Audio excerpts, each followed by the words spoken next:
नमस्कार दर्शक बंधु जय जगन्नाथ मु मामुनी ओडिशा किचन को आपण मानक स्वागत करछि। आज मु नै कि आछि आपण मानक पई श्रीमंदिर रे मिलुथिबा 56 भोग भितर गोटिए जहार ना हैला मांडुओ। महाप्रसाद बनैबार सामर्थ्य तो आमर नाही काहेकि ना आमे तो छार मनीष बास आपण मानक निकट रे एई रेसिपीटे पठेइबार मोर गुटे छोट प्रयास मात्र। तो चलंतु किभଳି प्रोसेस रे मु आज रही महाप्रसाद को बनौछि देखिनबा। प्रथमे आमे स्टार्ट करिबा मांडुओ।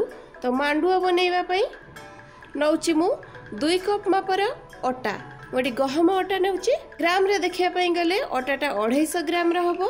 आ नैछि मु गुड़ को मध्य गोटे ग्राम्स रे देखिया पई गले 250 ग्राम रो गुड़। जेतक अटा नेबे सेतक गुड़ नेबे। जंतणी बनैबा पई नै जिबा गुटे कड़ाई आउ जो गुड़ को नैथिले से गुड़ को आमे कड़ाई देहरे दे देबा। गुड़ कड़ाई देहरे दे साला परे आमे जो कप रे नैथिले 2 कप अटा से सेम कप रे मापिकी नबा 2 कप पानी। 2 कप अटा को 2 कप पानी। अटा गुड़ आ पानी रो भाग माप को आपण ठीक रखिबे। मांडुओ आपणकर पूरा पूरी परफेक्ट बनिबो। पानी दे साला परे गैस रो फ्लेम को आमे हाई रे रखिबा। नैछि मु एठी 1 चमच गोटा पान मधुरी, हाफ चमच गुलमरीच गुंड आउ नैछि मु 2-3टा ओळैच को कुटिकी। मिठार बैलेंस पई दे देबा 2 पिंच लूण। लूण देला फल कौन हम ना मिठाटा टिके बैलेंस होकर रहिबो। गैस रो फ्लेम को हाई रे रखिकी आमे याको 5 ରୁ 7 मिनिट पर्यंत फुटै नबा। जहा फल कौन हम पान मधुरी गुलमरीच आ ओळैचर बास्नाटा पानी भितर भल भाव रही जिवो। 4 ରୁ 5 मिनिट गुड़ पानी भल भाव फुटी गला परे ता देहरे आमे अल्प अल्प करके अटा गुंड पकेइबा आउ अल्प अल्प चलै नबा। अटा गुंड पकेइला मात्रे गैस रो फ्लेम को पूरा स्लो रे रखि देबा आउ अल्प अल्प ढालिबा नहले अटा गुंडटा गोटोली बनि जिवो।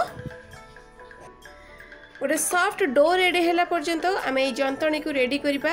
आ देखिबे जंतणी ऑटोमेटिक जतबेले कड़ाई रु बाहरी जाउची सेतबेले पर्यंत जानिबे जे जंतणी पूरा पूरी रेडी हे गेला। जंतणी को रेडी कर दे कि आमे घोड़नी लगै कि ताकू 4 ରୁ 5 मिनिट पर्यंत छाड़ी देबा। 4-5 मिनिट परे हल्का जतबेले गरम थिबो तारे सही स्टेज रे आमे कोन करिबा ना ता देहरे दे देबा 2 चमच घी। घी दवा फल कौन हम ना मांडुओर टेस्टा बहुत भल आसो आ बास्ना भल आसो। घी दे देकी गरम थिबा अवस्था रे आमे ताकू गोटे सॉफ्ट डो रेडी कर नबा जेमति कि पूरा स्मूथ हो जिवो। सेही अनुसार आमे ताकू चकटी नबा। गरम गरम ही चकटिबे बिल्कुल भी ठंडा हबा पई देबेनी।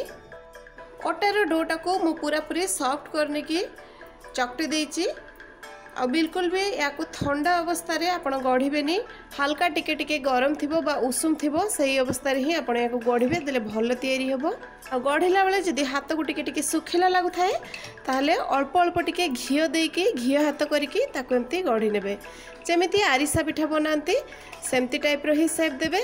अधिका मोटा करिवेनी किंबा अधिका पतला करिवेनी। एमती ही पूरा प्लेन करके गढ़ी नेबे। देखि पार्थुवे जेमती अधिका मोटा हेइनी किंबा अधिका पतला हेइनी समान साइज रो करके आपण सब गुडा को गढ़ी नेबे। तो सब मांडुओ को देखि पार्थुवे मु एई भली भाबरे गढ़ी नैची। आ मांडुओ छाणिबा पई नै जाईची मु एठी किछि घी।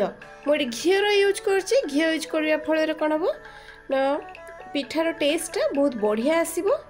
एबे जो आमे मांडुओ को छाणिबा घी को भल भाबरे गरम करनबा। जदि घी तेल भल भाबरे गरम हेइनी ताले पिठाटा खुली जिबार चांसेस रहउची। आउ पिठा को ऐड करी सारी के जाई कि घी भल भाबरे गरम थिबा हेइ गला परे पिठा को ऐड करिवे आ तापर जाई कि गैस रो फ्लेम को आपण स्लो कर देबे। मोठी पूरा घी नैची आपण चाहिले घी आ रिफाइंड ऑयल मिसई कि मध्य नै परिबे नले खाली रिफाइंड ऑयल रो मध्य याको बनै परिबे। जदि आपण घी हेउ किंबा तेल ताको भल भाबरे गरम करू नहंती ताहले कोन हबो ना पिठार जो आम पिठाटा बनैचे गुड़र क्वांटिटी जेहेतु टिके अधिका अछि पिठाटा खुली जिबार चांसेस रहउची। सेहिथि पई मु पुणी थरे कहि रखुची घी नियंतु किंबा तेल ताको भल भाबरे आगो गरम करिवे तापर जेकी पिठा को छाड़िवे। जे देखि पार्थुवे जेहेतु आमे गुड़ देकी बनैचे तो पिठार कलरटा बहुत बढ़िया आछि। पिठा छाणुथवा समय रे देखिबे हल्का हल्का एमती क्रैक आसी जाइछि तो एथिपाई बिल्कुल भी छानिया हवा दरकार नहीं। पिठार जिते क्राक आसीबो जानिबे जे पिठा आपणकर सेते परफेक्ट बनिची आ ता भितर भल भाव रे कुक मध्य हेची। पूरा पूरी पिठाटा छाणी हवा पई हमको 3 रु 4 मिनिट समय लागिला। आ पिठार कलर देखि पारथिबे बहुत ही बढ़िया आछि। पिठा हमर छाणी हेकी पूरा रेडी हे गलानी। एबे हम एको बाहर करनबा। तो सही भली प्रोसेस रे बाकी जो मांडू को हमें गढ़ी थिले से सब को मध्य हमें छाणी आनिबा। तो देखिबे दर्शक बंधु कि भली प्रोसेस रे मु आजिरो जगन्नाथंकर 56 भोग भितर गोटे भोग जार ना कि मांडू रेडी कर देली। तो आशा करुछि आपण माने मध्य एई भली प्रोसेस रे घरे बनांतु। आउ आगो को आसुथवा रथ यात्रा रे आपण महाप्रभु श्री जगन्नाथ को पाखरे भोग लगांतु। वीडियो भल लगे लाइक करिवे, शेयर करिवे, आ जदि सब्सक्राइब करि नाहती नुआ अछंती ताले सब्सक्राइब कर देबे। तो पुणी देखा हबो आ गुटे नुआ वीडियो रे आ गुटे नुआ रेसिपी सहित। से पर्यंत रहूछि नमस्कार, जय जगन्नाथ।